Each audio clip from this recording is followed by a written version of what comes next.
ดอน KMG ดอน KMG อยากเป็นลูกเคยของแม่เจ้าและอยากเป็นลูกเคยของพ่อเจ้าอยากเป็นลูกเคยของแม่เจ้าและอยากเป็นลูกเคยของพ่อเจ้าอยากโอ้ผู้สาวเจ้านั้นเป็นลูกผู้ใดไอเห็นเจ้าในมือนั้นและอาดากูรู้สึกถึงใจไอเห็นเจ้าโพสลงเฟซไอเลยก็ไปกดใจก็ย้อนว่าเจ้าได้หักไอเลยอยากทักก็ไปทั้งใดถ้าเจ้าบ่ทันมีแฟนก็บอกเลยมันก็จะดีเพราะเจ้านั้นน่าหักเลยอยากให้มาเป็นไมโซดีถ้าเป็นแบบนั้นละมันละโคจะดีและก็อยากให้เจ้านั้นมาสนใจในเบบี้หน้าตาของนายอยากที่บ่หล่อเราแต่ฮักแท้และความจริงใจไอ้นี่เต็มกระเป๋าขอให้เจ้านั้นหันมาและนอนด้วยกันแน่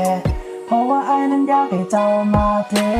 แค่อยากเป็นลูกเคยของพ่อแม่เจ้าอยากเป็นผู้เฒ่าผู้แก่กับนางกระดองผู้ใดสิพอไปทางก็เพียงน้องนางเปิดใจไอ้แน่อยากเป็นลูกเคยของพ่อแม่เจ้าอยากเป็นผู้เฒ่าผู้แก่กับนางกระดองผู้ใดสิพอไปทางก็เพียงน้องนางเปิดใจไอ้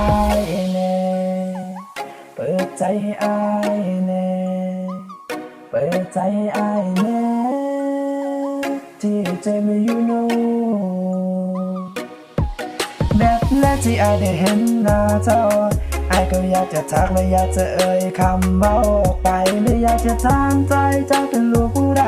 เวลาที่เจ้าส่งยิ้มมันในใจของไอ้ละลายทันใดคอยติดเจ็บเจ้าตั้งแต่แบบแรกหัวใจเปลี่ยวเจอแล้วก็ตาแซบหัวใจระเบิดตัวไว้พร้อมแล้วเพียงเจ้าเนี่ยมาไอ้นั้นก็ยิ้มไปหมดมือหมดคืนก็ยอมว่าเจ้าน่าฮักก็เพราะว่าเจ้าในฮักไอ้เลยกดเข้าไปทักเนี่ยสิเจอเฟซแอดไปแล้วเด้อ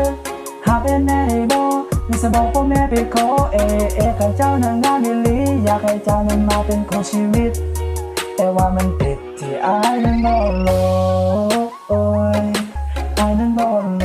วยแต่ว่าอายก็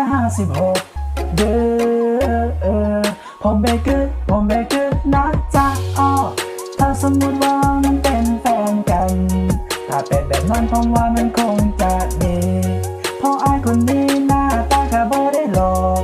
แถมพอผมนั้นก็บ่ได้รวยแล้วทำยังไงจังสิได้เป็นลูกเคยการแต่งตัวผมน่ะมันโคตรเสยผมอยากเป็นลูกเคยได้ยินบอกว่าผมอยากเป็นลูกเคยผมอยากเป็นลูกเคยของพ่อแม่เจ้าอยากเป็นผู้เฒ่าผู้แก่กับนางกระดองเท่าใดสิพอไปตามเพราะเพียงน้องนางเปิดใจอ้ายแน่อยากเป็นลูกเคยของพ่อแม่เจ้าอยากเป็นผู้เฒ่าและผู้แก่กับนางกระดอง